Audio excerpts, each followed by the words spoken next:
Let's go. I need you in the comment section down below. Before I get into this Carious Curne news, just tell me what you want to see from PHL this offseason or in the next couple of weeks. Do you want more film studies from potential quarterbacks, potential offensive linemen? Let me know. I'm always up for feedback. It is a Feedback Wednesday here on PHL.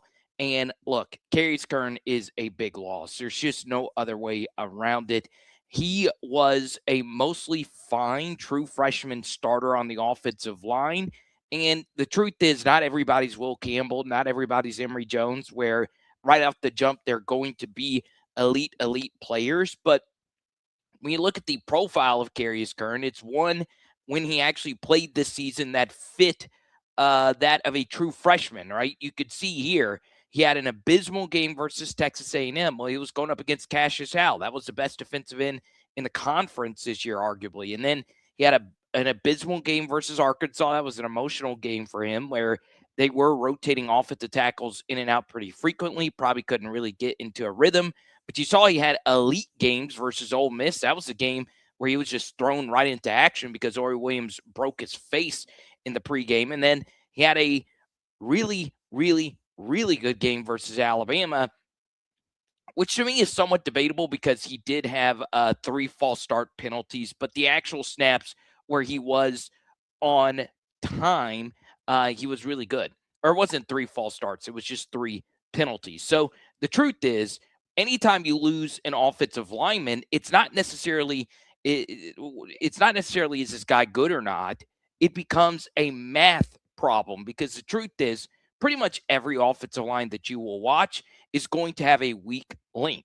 And why are most offensive lines the position where there's going to be a weak link? Because that is the position in football that has the most players on the field at all times. Let me repeat that. Offensive line is a position at all times that has the single most players on the field.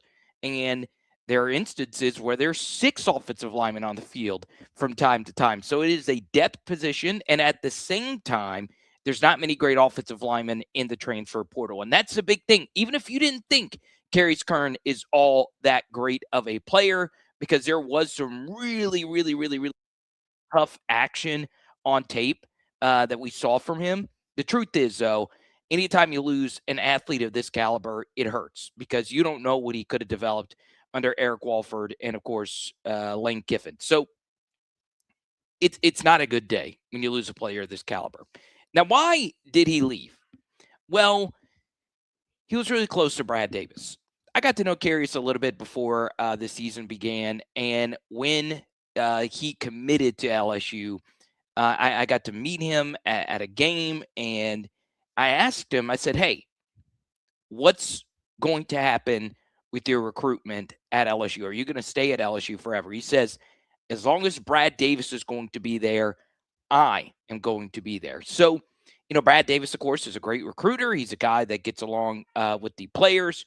And the truth is, he's just a good player. That's all there is to it. A guy that to me had a really high grade. I am sky high on what he could do as a player. For me, he was the number 1 graded player in my own personal rankings. And at this point, I think I'm wrong on that. I do think Pickett and Barry are better players at this juncture. But when you factor in that this is an offensive lineman that could have turned into something, and at the same time, his defensive line tape was also really good. This is an offensive lineman that could do backflips, right? This is a rare athlete. Now, there are some other things that kind of held him back, right? In terms of understanding the playbook, understanding the position. There was a curve there, which is why you saw mistakes and penalties and situations where it looked like he wasn't even getting off the football. There were some nerves mixed in there as well. And then obviously trying to figure out what position was going to be his best was difficult when we had to put him in at a position that we may not have thought was his best, but we put him there out of necessity because the offensive tackle position was in such disarray. Now, LSU just recently lost a true freshman 5-star offensive lineman to the transfer portal. That was a few years ago with Lance Hurd. Lancer goes to Tennessee, and in his first season at Tennessee, he stunk. But this past year, which was his year 3, he was really good. So it might be a situation where Carious Curne goes somewhere else and he struggles at times like he did this past season, but it still might not matter. So anytime you start getting into offensive linemen, you get into this numbers crunch and you simply just cannot lose too many of these guys. Now, even though that sounded very negative, the truth is Lane is a portal master, and he is a guy that can coach up the offensive line. And if he truly is a scheme master and he has a quarterback who can run and get the football out in time, you should still be in a really good spot. And before I get to your comments, we see quite a few of you in here on a glorious hump day evening. There's so many competitive LSU shows that are out there. I'm very happy to be yours. We're going live during these first couple of weeks of the Lane Kiffin era, pretty much every night at 6 p.m. Central, Sundays at 8 p.m. Central. We now get into the offensive line depth chart. Okay, so you still have Tyler Miller, who's very interesting, the freshman out of Laurel, Mississippi. Solomon Thomas, the offensive tackle, the freshman out of Jacksonville, Florida, who was battling injury. Solomon was a flip. There was a heavy rumor that he was going to Florida State, and then he flips when Alex Atkins, came to LSU, and he actually flipped before Atkins was officially announced at LSU. You have Ethan Callaway, who's not really done a whole lot. This was a high upside 4-star offensive lineman out of North Carolina. Weston Davis, of course, a lot of you know the story with him. And then Ori Williams finally started to get some run. Once again, that was kind of out of necessity. How good was Ori Williams at LSU? The answer is he was fine in the limited action he was at the end of the season. But Weston Davis, of course, was really, really, really tough. I would like to bring back Weston Davis, though, so we'll see what happens. We then get into Hayes Fuqua, walk on. And then Kari Lee Jr. was a scholarship 3-star offensive lineman out of New Orleans. I was high on him, and it's not worked out up to this point. We will lose Josh Thompson. Obviously, this is his final year of eligibility. And basically, you see here, we do return Braylon Moore. He still has one more year of eligibility left. We'll see what happens with Paul Mabinga. He's not been good at all. And, this year was year 3 for him. The year before was year 2. We'll see what happens with him. Bo Bordelon, Brett Bordelon, Tyree Adams, Braden Augustus, Christian Stamps, Cohen Eccles, and DJ Chester. Let's start with Chester here at the bottom. Obviously, has not really been good at any position, but at this point with the experience, you would like to have a guy that's played all these different positions as an emergency offensive lineman. Cohen Eccles has been mostly good as a run blocker, but does have some balance issues. Then Tyree Adams, of course, very up and down season. Very, very, very up and down. But a year 3 guy who, of the non-Thompson and non-Moore transfer portal offensive lineman, I think most of us would agree that Tyree Adams was the best. So obviously, one big point of emphasis is going to be, can we get him back? Right? That's going to be the big, big, big point of emphasis because, of course, I want Braylon Moore to be our center next year after a fine first year at LSU. Now, we get to the next player that entered the transfer portal officially today, and it's also someone that has a relationship with PHL. He was the one that came on here and broke down film, and his name is Colin Hurley. Even brought his dog on PHL, and Colin Hurley's gone. He was a very likable guy. He was the guy that a lot of you really got to know in our interview, and this is a guy that's been through a lot. He obviously had the car accident that he was able to overcome. Then we had the bizarre personal matter situation pop up at the end of the season, which is strange. I don't know exactly what that personal matter was, but the timing couldn't have been worse for him because this was the opportunity. I mean, you've been committed to LSU for forever, and you finally get in a spot where it makes a lot of sense for you to play in an actual game, and he wasn't available. So I honestly don't know what that personal matter was. I hope, and I've prayed for Colin. But man, this is a guy who came in with a lot of hype. This was a guy who went to these Elite 11 camps and looked as good as quite a few of the quarterbacks there. But Colin is a shorter quarterback who reclassified, who's still younger for his age. I always brought up that I thought it was strange that he didn't play that final year of high school football for being as young that as he was. Uh, and we never got to see him play. We never did. He wasn't the most mobile guy coming in, but he's a guy that's trained with some of the best trainers, QB trainers. He's trained with Anthony Richardson and actual professional football players, and it just simply did not work out for Colin Hurley at LSU. I would have loved to have seen him in an actual game environment, but his style of play probably would not have succeeded at LSU because he does need protection, as do most quarterbacks, but him in particular for it to work. But his understanding of the game of football, when we interviewed him, I mean, we were throwing all kinds of different things at him, and he understood it. And he wanted that. He wanted to break down the footage and all of that. You know, this is a pretty interesting stat, and it might just be a coincidence. But if you are really sad that Colin Hurley has left LSU, there has never been an LSU quarterback per the 247 database that signed with LSU out of high school, transferred out, and ended up doing anything. There was only one instance where I could find an LSU quarterback that transferred out and had a good season as a starter at another FBS school. And that was Justin McMillan. Okay. So, I am of the belief that we're in a weird spot with the quarterback position because we have no one in that room. And this was brought up to me a little bit earlier that, well, why don't we just bring someone else in? Well, that's the problem. You got to bring multiples in. You would like to at least have one quarterback hold over. So if you are LSU, do you say, hey, we might have to roll with Michael Van Buren as one of our two guys? All right. So, for me, you look at all these other schools. Texas has had quarterbacks transfer and be elite at other schools. Georgia's had a lot of them. Ohio State, obviously. Alabama. We have never had a quarterback leave LSU and end up doing anything. Unless you want to include Ryan Perrilloux, which was an interesting situation, but he went to Jacksonville State.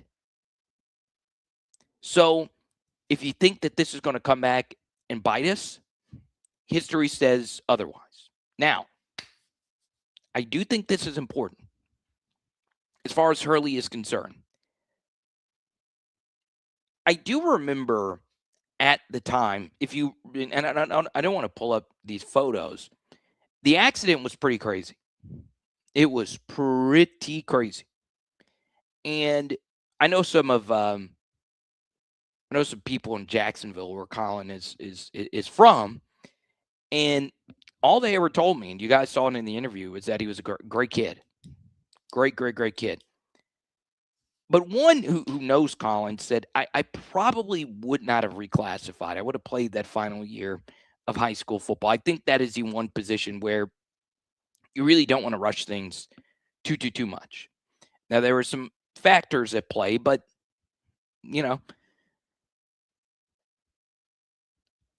but man, I have one source at LSU tell me, and this is kind of medical related. I try to, when I hear medical things, I try and keep it, close to the vest for a lot of different reasons. But this is a positive thing in terms of Colin. They said, hey, Carter, it was miraculous that we even saw him, like, practicing, basically. So, as Ellie Mom points out, the injuries were crazy. Okay, so, I'm praying for him. I'm praying for him.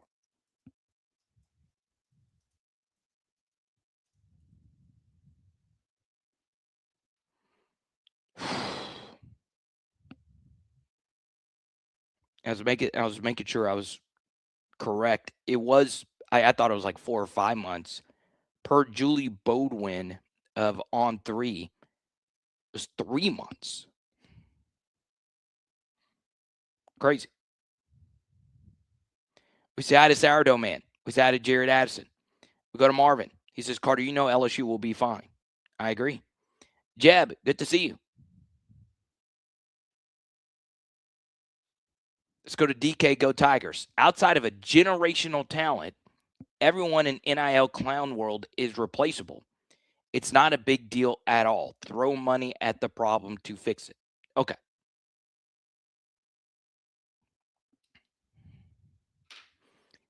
This is where I'll push back.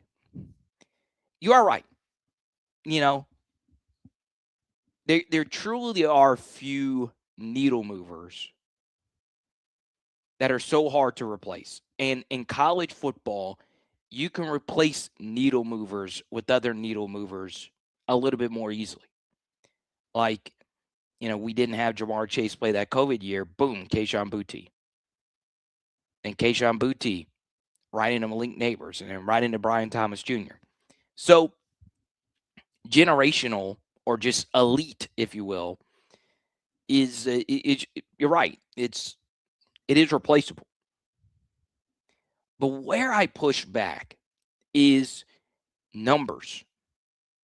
Offensive line is a numbers position.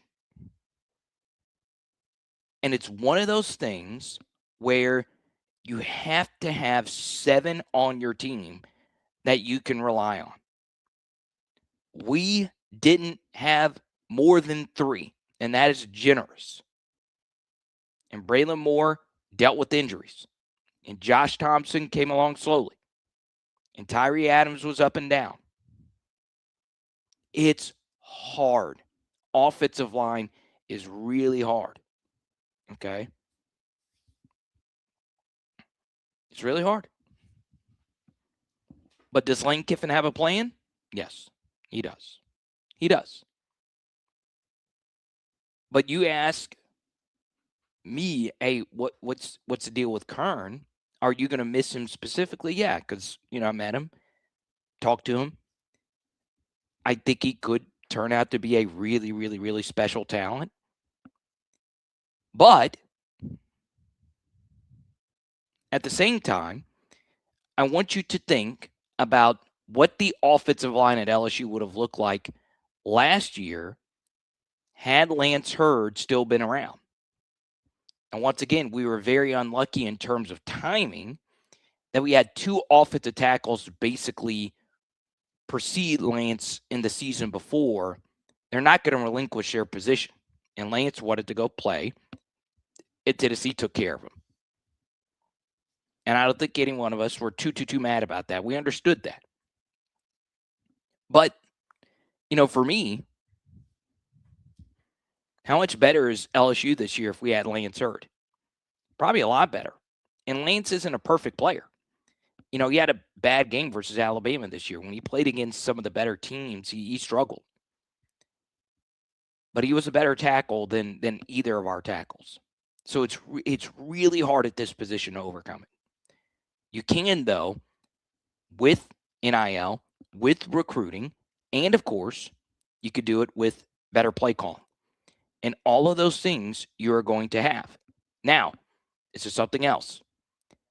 I wasn't really shocked by this at all because of what I said at the beginning. Curne is close to Brad Davis. That doesn't mean Curne's going to follow Brad at wherever he decides to go next.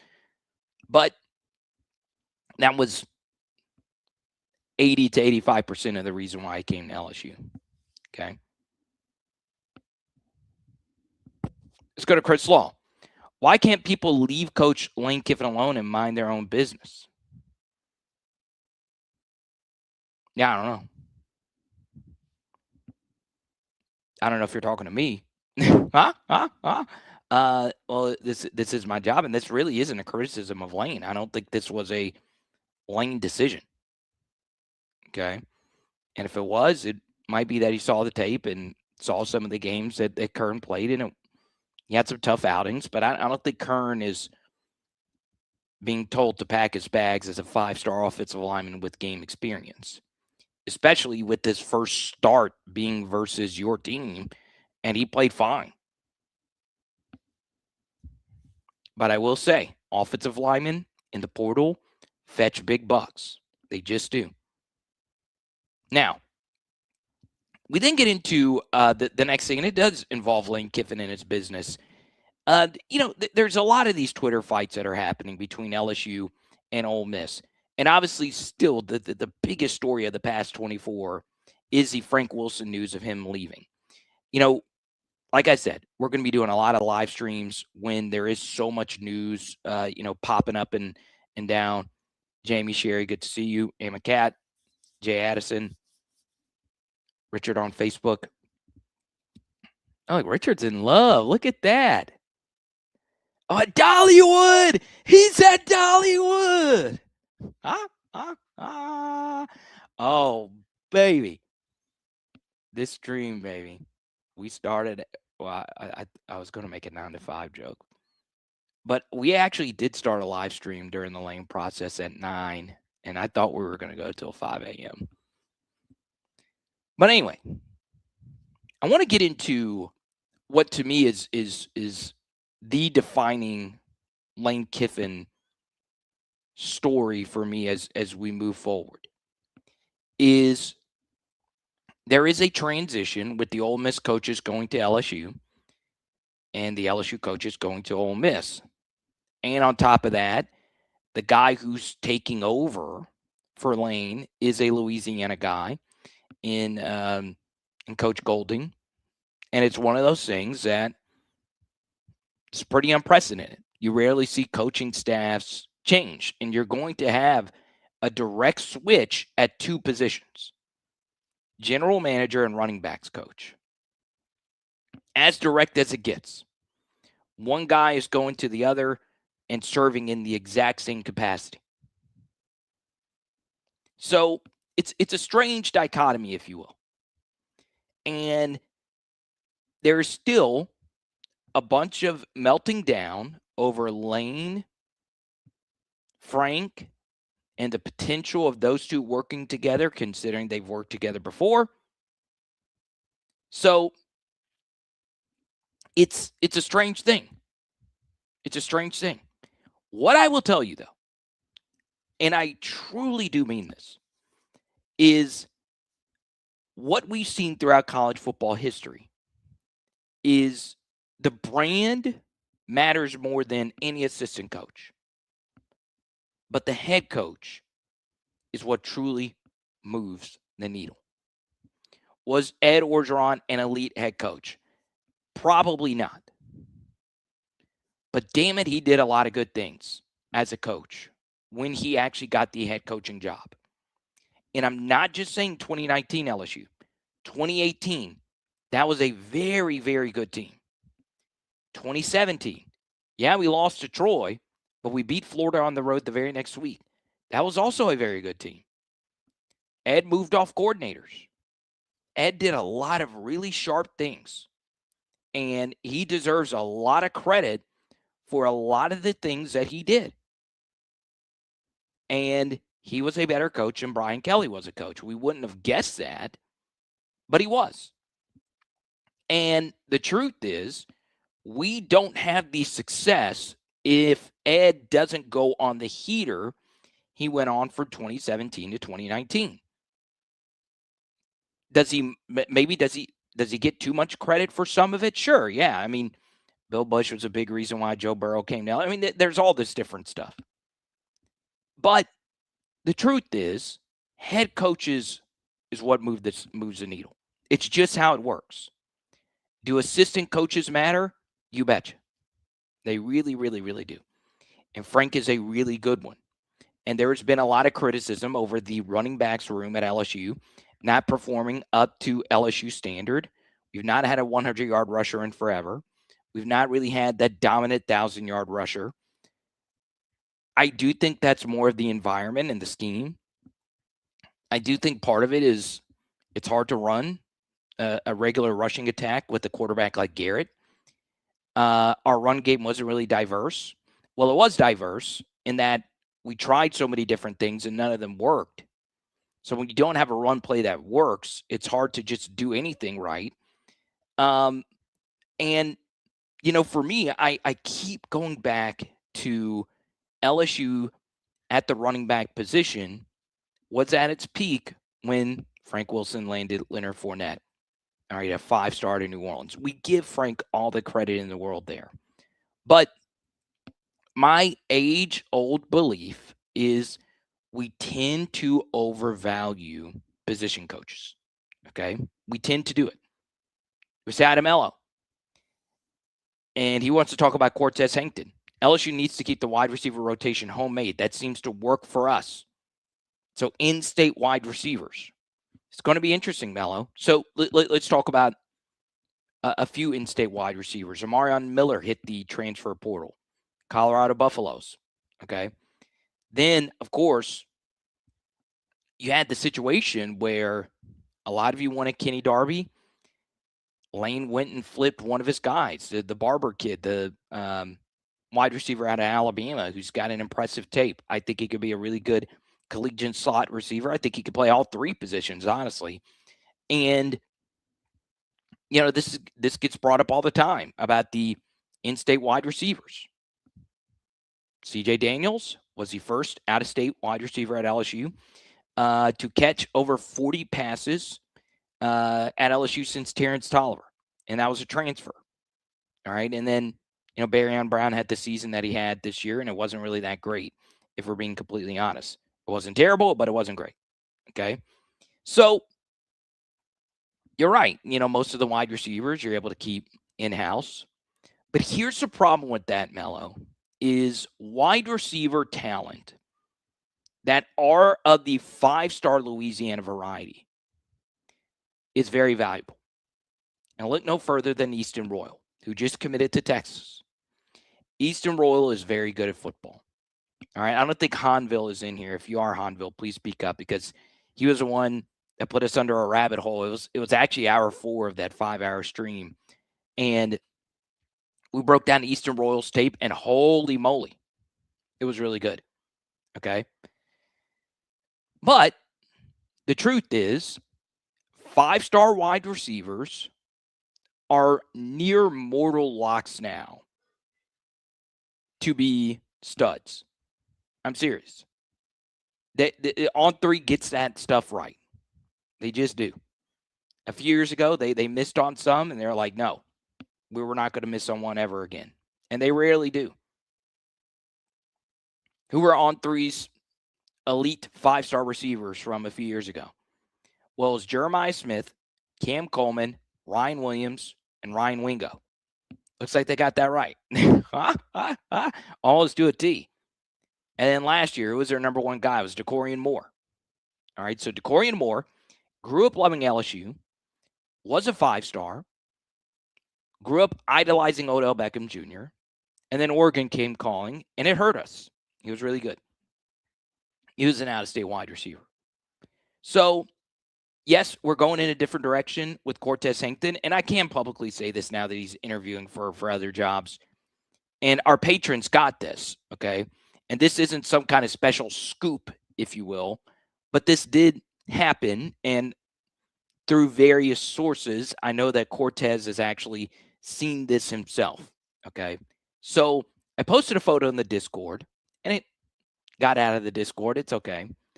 I went to a Pelicans game recently, and I got to see Derek Queen. It was like his best game of his career.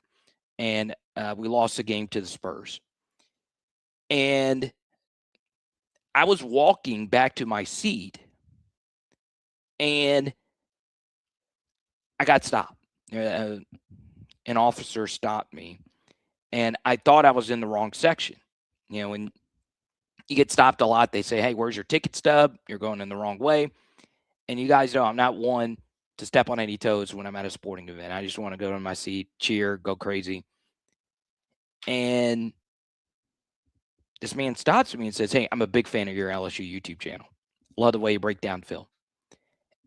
And I had no idea who it was. So I went and sat down my Diet Cokes. It was Diet Coke. Wink, wink, nod, nod.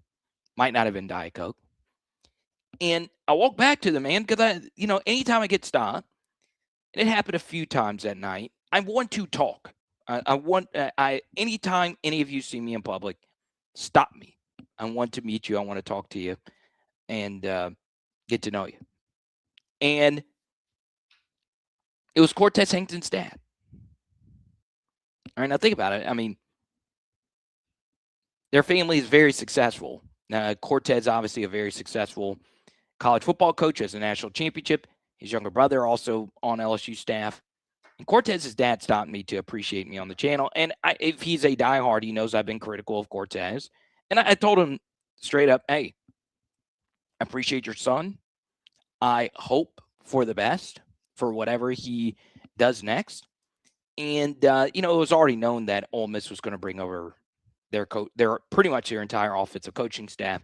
They're going to need to get new jobs. Okay. And obviously we talked about that. And I'm praying for Cortez. And, Cortez has had a successful career. I'm more so praying for Corday, right? I want him to get a chance to coach somewhere else because it's hard to get your foot in the door. And Cortez is going to have no problem getting another job because he is a talented coach. But all of that aside, we talked about a few things and, stuff I'll keep to myself, but it's fascinating that Cortez kept the wide receiver rotation the way that it was. And this is where having a dude really helps out. And we did have a guy who was probably going to be our best receiver, and that was Aaron Anderson. And I thought, for me at least, having Kyron Lacey there for Garrett Nussmeier was so big. Because while there were times where I would say, hey, Garrett is just staring down Kyron way too much. He's guessing, he's getting lucky on some of these throws. And, it would be nice if we could not throw the football to Kyron as much as we did. But at the same time, we needed that alpha. And we just didn't have that alpha on this team this year. We thought for a second it was going to be Barryon Brown. No, sir.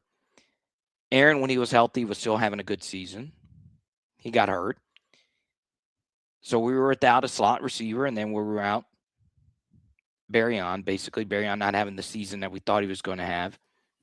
Garrett was regressing, and then our best receiver ended up being Xavier Thomas.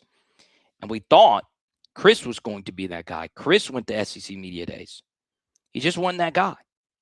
So while Cortez took some criticism today, at the same time, some of this falls on the people in that room. And some of this falls on Garrett. Some of this falls on the offense. So there you go. Let's go to Alex. Discord link is for our patrons. Alex, sign up for our Patreon. Ask Jared Addison. Ask Sherry Berry. The Patreon is where the money is being made. Seriously, you guys send me money and it helps out. And for you, Alex, I'm going to do something just for you because you're flexing, dude. You're in shape. I'm not just going to cover your first month. I'm going to make this special just for you, Alex, because I've seen you in here so many times. I'm going to cover your first 2 months of Patreon. Okay? So sign up now, $9.99 a month, Joe Burrow link, the Joey package, if you will. And I'll even send you a Joe Burrow card in the mail. Okay? Let's go to Jalen Bryant. Wait, is this Vegas, Jalen? We got a few Jalens in here. Is this Vegas? Please tell me this is Vegas, Jalen.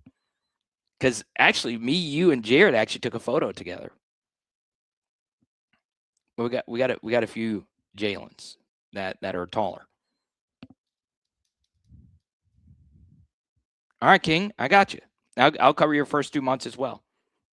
Hit the link down below, and I'll send both of you a Joe Burrow card in the mail. There you go.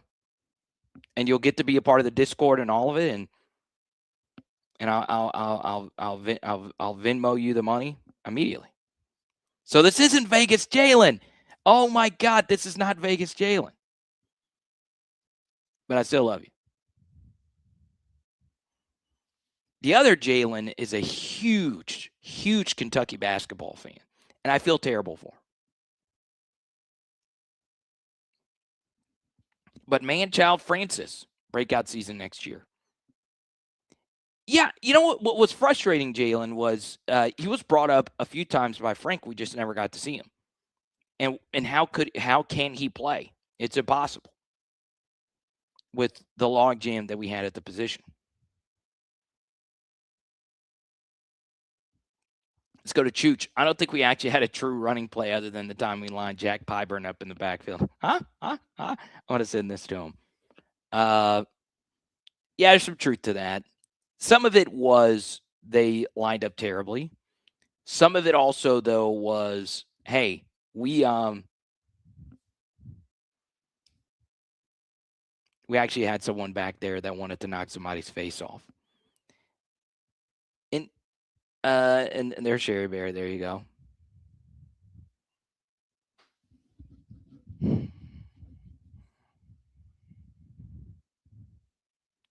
Let's go to someone that actually knows this young man. I got to watch Manchild every day of practice, and in game, he is one of the best receivers in the nation. So, did you see him at LSU practice?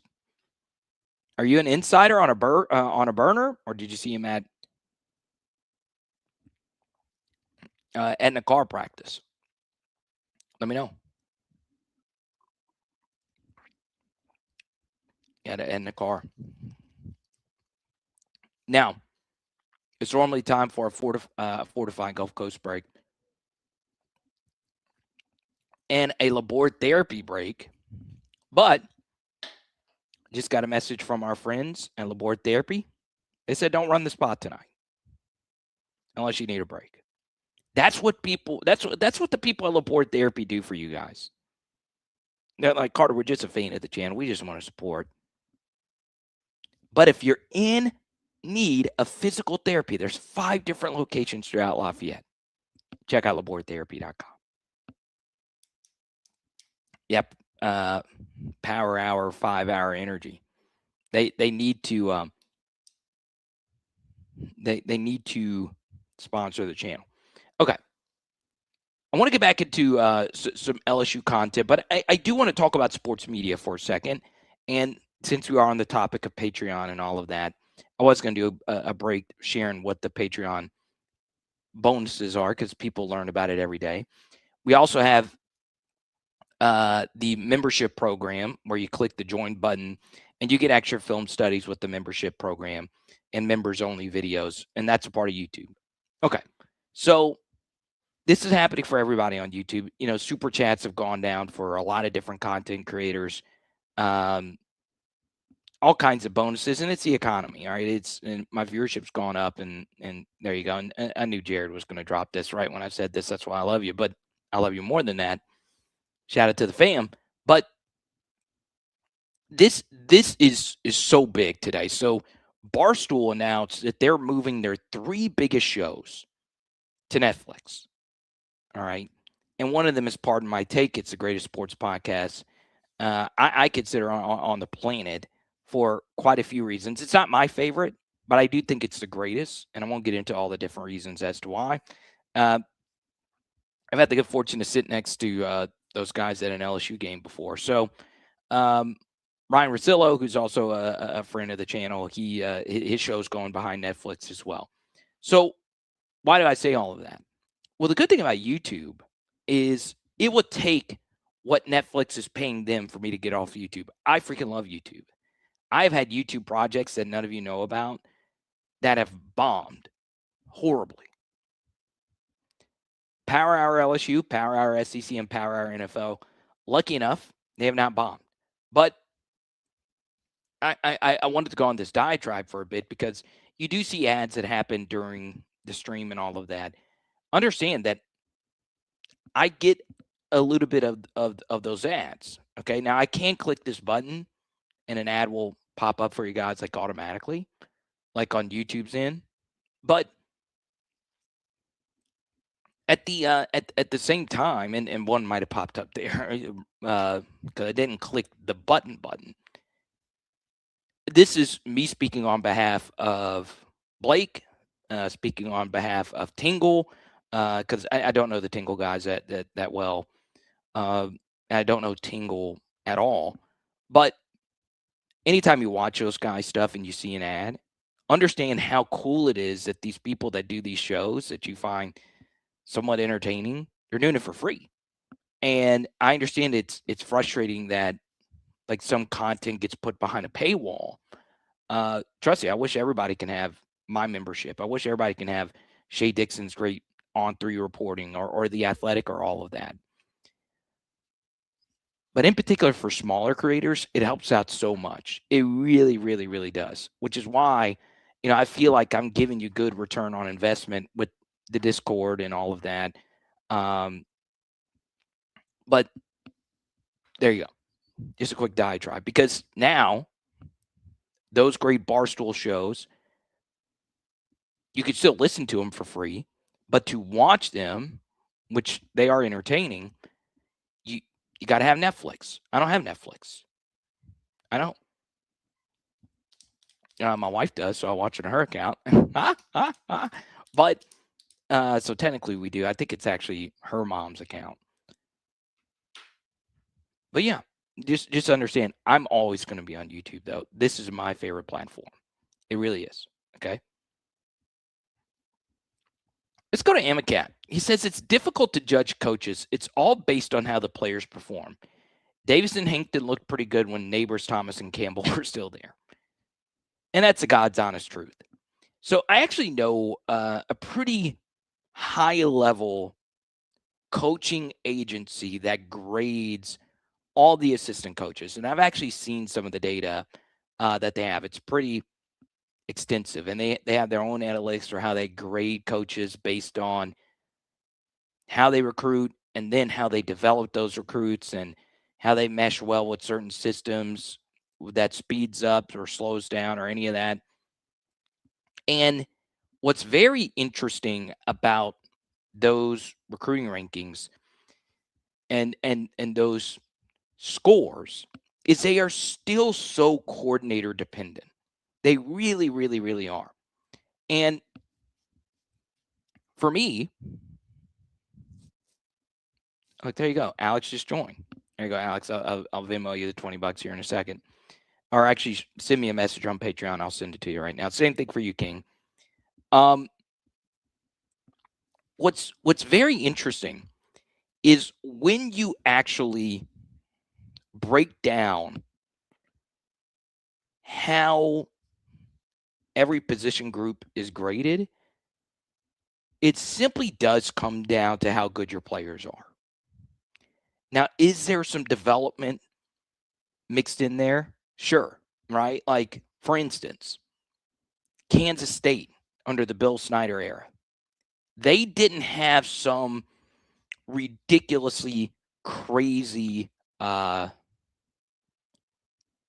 scheme that they ran with Michael Bishop and Darren Sproles and all of that, but they were elite developers. And I think the modern version of this is Kirk Cignetti, right? Kirk Cignetti is the best coach in college football this season. Now, he's not the best coach. It's still Kirby Smart by a wide margin, in my opinion.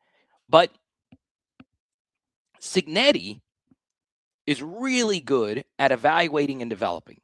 Like, he is truly transcendently good at this very thing. And I had this explained to me by someone that would know this thing.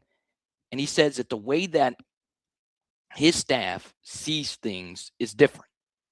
They're really good at getting these 3-star kind of journeyman players to really step up and play together as a team. They're really good problem solvers.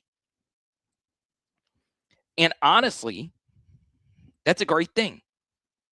But how many people do you truly think are great at that? That can see things better than all the eyes that grade prospects on 247, all the eyes that grade prospects on 3, all the eyes that grade prospects at ESPN, all the guys that grade prospects in the ACC, the SEC, the Big 12 throughout college football. There's probably maybe 4 or 5 other staffs that are really good at that. So how many position coaches would you say are probably really good at that? I don't know. It's tough to say because so much of it is now, hey, who's paying me the most? And if you get into, well, back in the SEC day, everybody paid everyone. Okay, sure, that's true. There is some truth to that, but it's not out in the open now.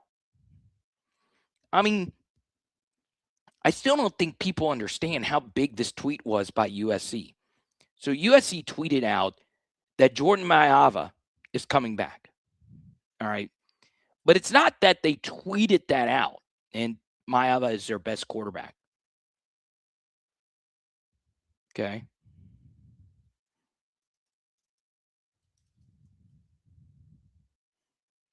It's how they actually did it. All right. And this isn't Mailata, but this is a different player that they did. Really good running back, Wayman Jordan. All right. I want you to see this. Boom. This is how they do NFL announcements. Go look at any NFL announcement. They do it just like this. Y'all, this is the NFL. This is exactly how they do it. This is exactly how they do it. All right.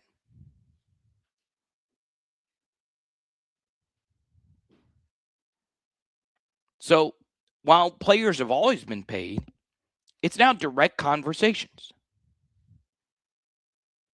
There you go. Welcome, Smooth the Kid. You just joined as well. Welcome. There you go, Tony. Oh, there you go. Tony, I'm going to send you a little something extra as well. So, Tony, just send me your address and I'll give you the link to the Discord. Same thing for you, Alex. Just message me in the app. Thank you. Big help.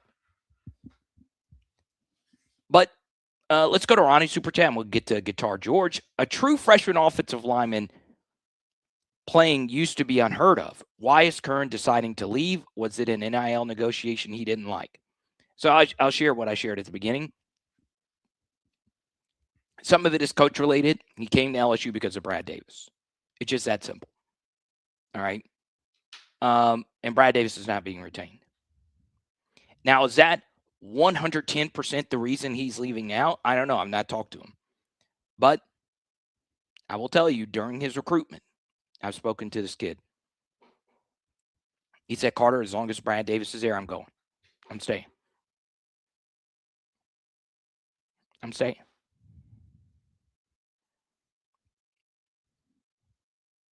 Now, Brad's not going to be here. A lot of kids commit to the position coach and not the school. He's a 5-star offensive lineman.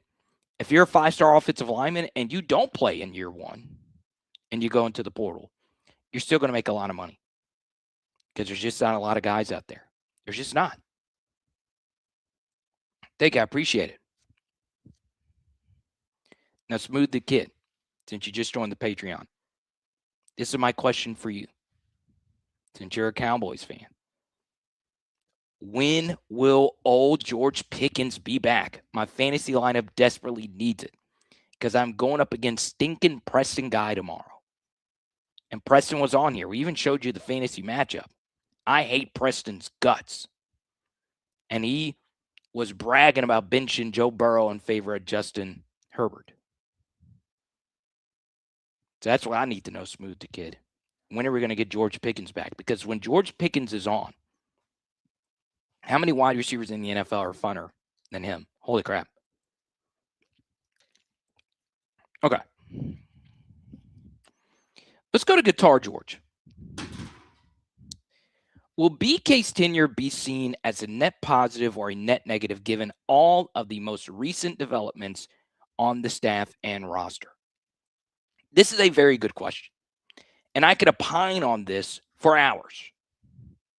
Hours.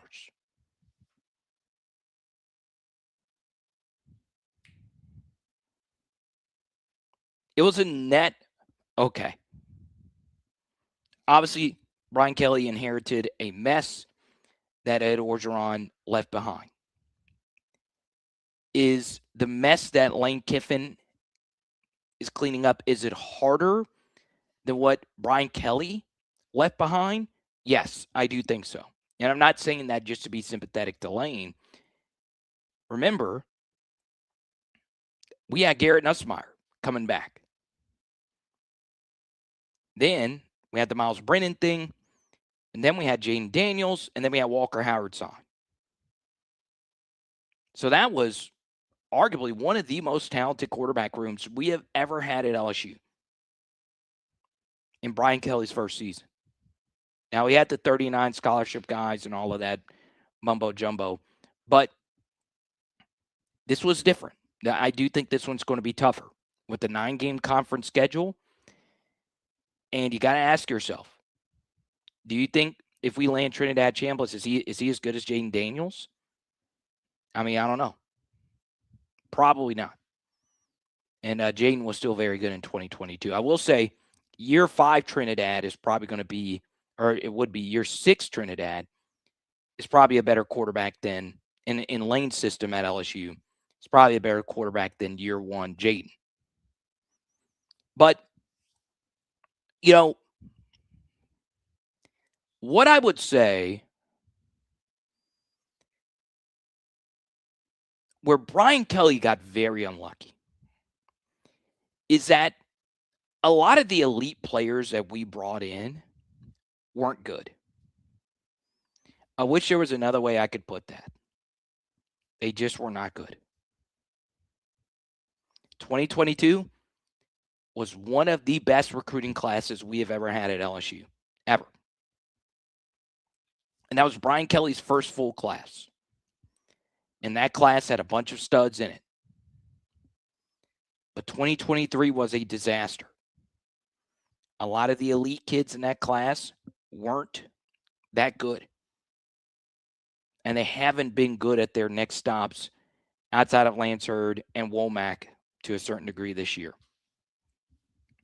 Now, we did have Whit Weeks in that class, and Whit's obviously a really good player. And then, of course, 2024. Caden Durham in that class. But there was a lot of whiffs in there as well. I'm telling you right now, it is a miracle that Shelton Sampson did not catch a pass at LSU. This was a near bulletproof prospect who did dip in the rankings. He was a 5-star and then kind of dipped, but he was still a top 100 prospect. He didn't catch a single pass at LSU. So some of that was offensive environment. Some of that was obviously a really competitive position group. But a lot of the elite 4 and 5-star guys that we brought in, so like guys that you would consider to be top 150 players, they just were not good. And sometimes that happens, that you just get the few top 150 guys that aren't good. They all go to your school. So were you just brutally unlucky? Or did they leave a place where they weren't being developed and they went to a spot where they were developed to where they needed to be in order to contribute at an SEC or just anywhere level? So to answer that is, Brian Kelly's tenure will be seen as a negative in the eyes of many because he didn't make a playoff and he didn't win a national championship. But we did go to one SEC championship game. That was kind of lucky because that's how the format was at the time. We wouldn't have gone in the current format. And we didn't win a Heisman Trophy. And we had a bunch of Biletnikoffs. We had a first-round offensive line. Our offensive line recruiting got better. Our tight end recruiting got better.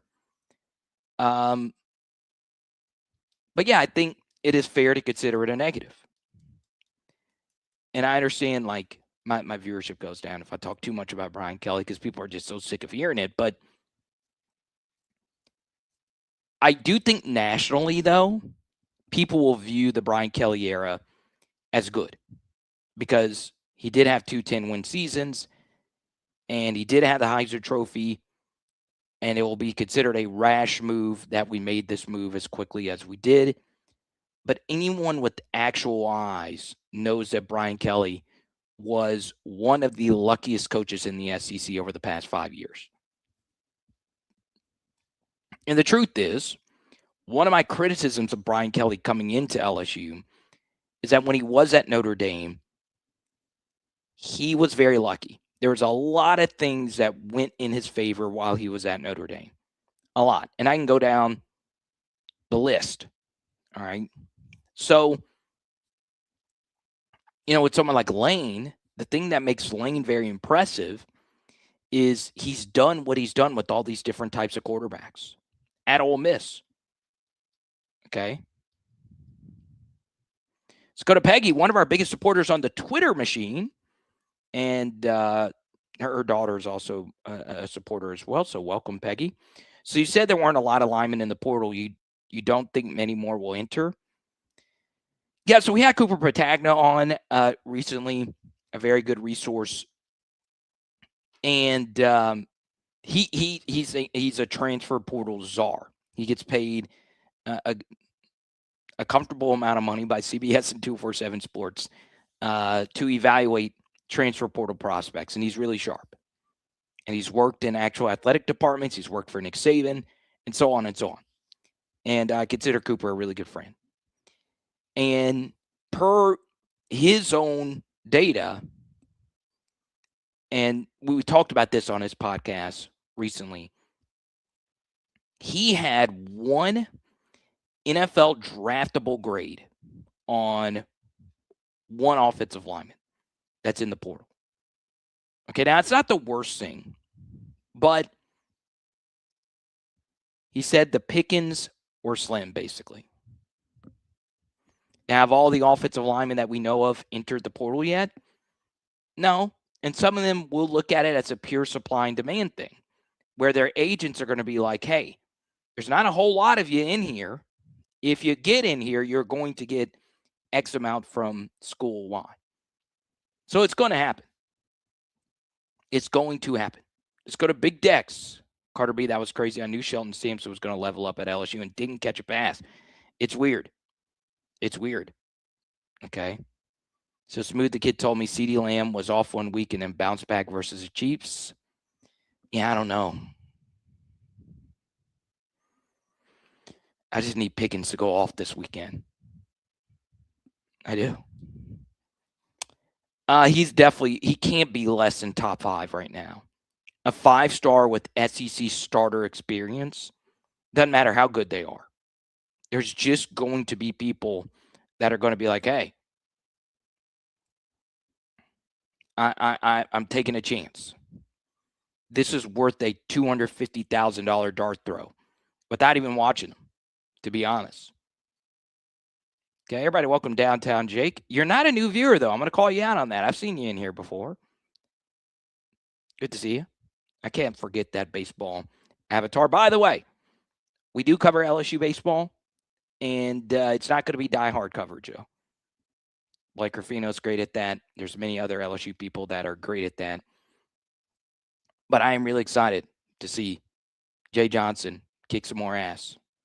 And by the way, the best LSU follow on Twitter, twitter.com, the Elon Musk X site, is a guy by the name of Chris Martin. Now, I'm not talking about Coldplay. I'm not talking about don't get caught seeing him at a concert if you're a CEO of a big Fortune 500 company because you're cheating on your wife with the side chick. Not that Chris Martin. I'm talking about Chris Martin, the LSU baseball strength and conditioning coach. Holy crap. I even tweeted him. I work out a bunch. And he gave me some good workout tips. So go follow that guy. Now, once again, he's tweeting out like high-level baseball only workouts, but I played AAU baseball. I said play. I use the word play liberally. I was not great. But you should go follow Chris Martin. And I'm not just saying that. Even if you're not an LSU fan, he's tweeting out all kinds of exercise science stuff. Okay. Now, here's what we're going to do. In the next 5 to 10 minutes, I'm going to answer as many questions as we possibly can. If you super chat, we'll keep this party moving. We just had a new wave of viewers come in, so good to see all of your beautiful faces. Look, I am of the belief, me personally, I don't know about you, but I'm excited about the future of LSU football. But I am just as excited about LSU basketball. How about Malaysia for Wiley living up to expectations? Now, we'll see how the conference play comes to be. We really don't know what LSU is going to do because the level of competition has been what it's been. And, man, we're going to be good. We're going to be good. We got Michaela Williams. We're going to be good. We got Flau'jae. We're going to be good. We got Malaysia. We're going to be good. I'm excited. And I'll be going to an LSU men's basketball game pretty soon. Pretty excited about that. I'm going to go see my Tigers.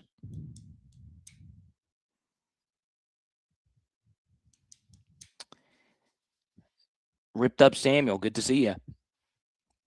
And if you're interested in getting ripped, I can get you a one-on-one session with Samuel, just a one-on-one free consultation.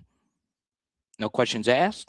And Samuel could take you on as a client. He'll get you in shape. Curne just looking to get paid. Our new staff not giving him a spot. It's for me. I don't know.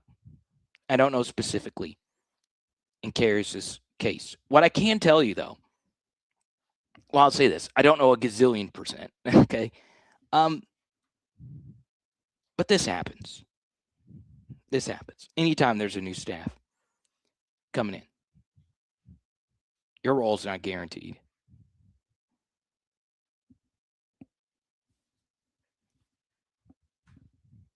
And Curne's going to get paid. I mean, it's just that simple, dude. It's just that simple. Let's go to Roby.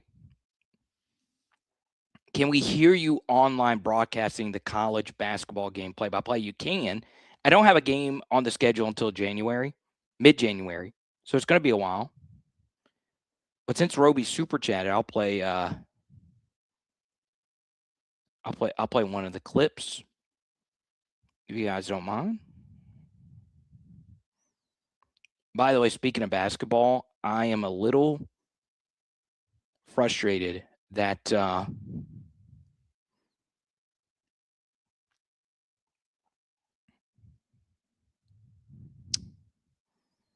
that people are like just crapping all over the NBA Cup. I wasn't going to play this, but this was there's actually a funny story regarding this clip that I'll share. That is very like national news oriented. Okay. So here's my latest clip. This isn't my best clip. There's a few things I would have done differently about this call. I don't have my headset here. So we had to make it work with this stick microphone. Williams, floater's no good. Another steal, Xavier, and one! Are you kidding me? Xavier Myers hung in the air like a blimp. And he'll go to the line for a bonus free throw. Bring me some beignets, Xavier, from the 504, from the best bank in New Orleans, Louisiana. And with 40 seconds left to go, Xavier Myers will get a bonus here. And it's so silky smooth. Williams, float. There you go. Hope you enjoyed that, Roby. I'll try and do my best. It's a lot of work. But I'm very fortunate that I do get compensated for it. And I'm trying to do a game on ESPN by the end of the year. Okay.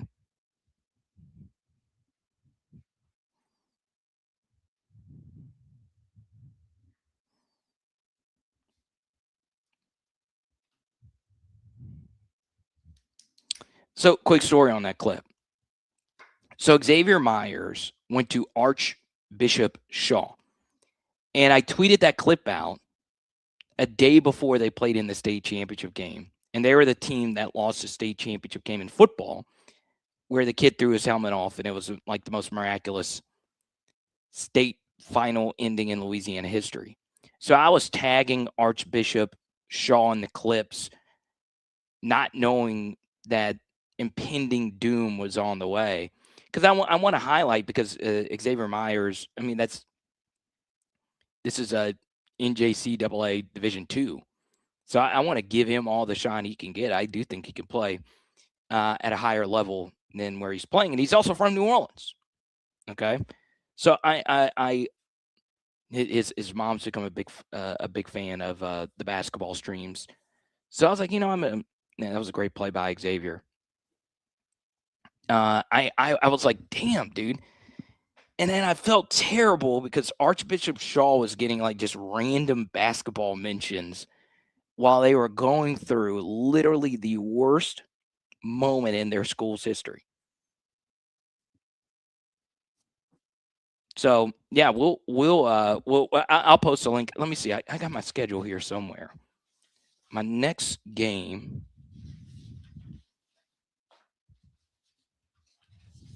is and by the way, I'll call your game. If you need me to come call a game this weekend, I could do it. Is let's see. January 17th. There we go.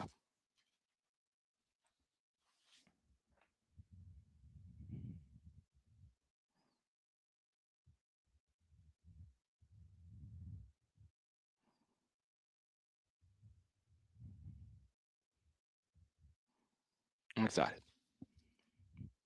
Jules, I appreciate you. But there we go. My dad's en route to go see the Pelicans play. They're so much fun, man.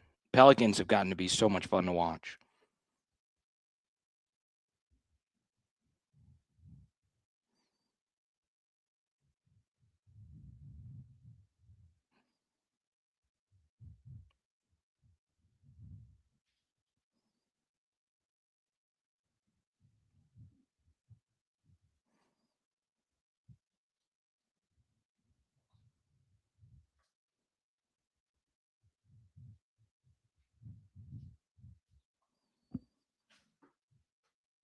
Going for 3 in a row.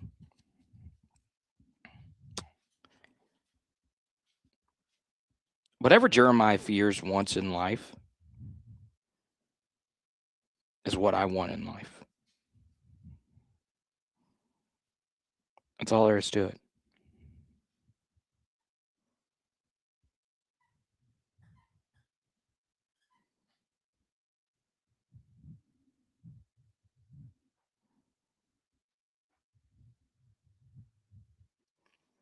All right, so I've been waiting to see, because there's a piece of me that wants to bet James Madison this weekend.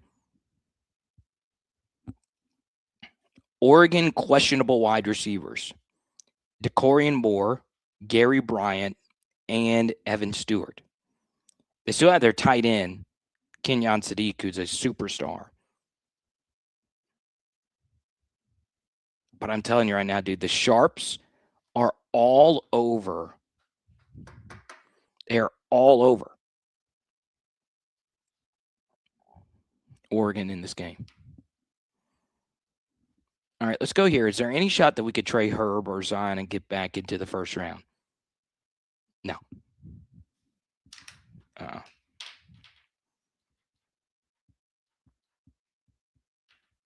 Okay. It's kind of crazy because this is very strange. So the former Saints general manager is Terry Fontenot, and he's the general manager of the Atlanta Falcons. And he made a trade similar to that of the Saints, right? An unprotected trade to go back into the first round to draft a first-round graded prospect that slid for whatever reason. And it looks like it's going to work for the Falcons. So they traded back in to get James Pierce, the edge rusher out of Tennessee, and he looks really good. But it wasn't a smart trade, right? Because if James Pierce is a bust, you could be paying a big price, because that pick could be the number one pick. If the Falcons went like 0-16, the Rams would have had the number one overall pick. So Pelicans do the same thing with Derek Queen and they hit it out the park. Now, should there have been a protection on that pick? Yeah. I mean, I think Atlanta, ironically, who they trade with the Hawks, they're probably still sending that trade if you give them top 2 protection maybe. But we traded it, and we're probably making that trade if we knew Derek Queen was what he was. We're making that trade 100 times out of 100. Would I take Derek Queen over AJ Dybinesta or the Patterson kid out of Kansas? I don't know.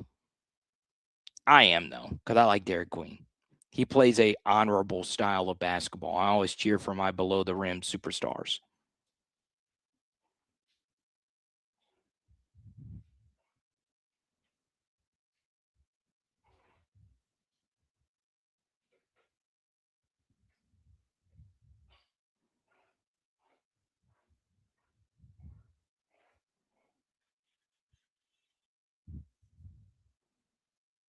Mm. Yeah, I've seen some pretty well, Derek Queen's got the most value, but I get what you're saying, reasonable players. I've seen some wild trades. There was one for Trey to trade for Scoot Henderson and picks. I was like, no, pass the blunt before you do that. That's not happening.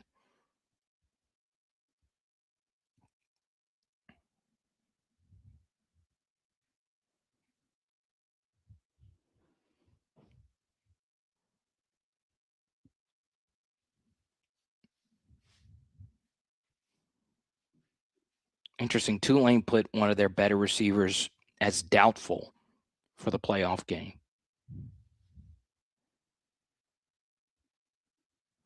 Betting Tulane, though, just seems like such a sucker play.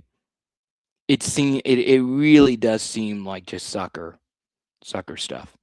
And I would say hi to all the super chatters: Ronnie, Jared Addison, Mello, Guitar George, and Roby, who made y'all suffer one of my basketball calls.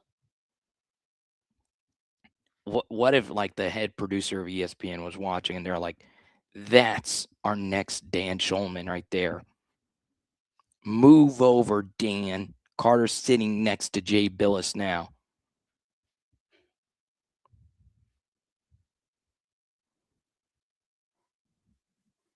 Crazy.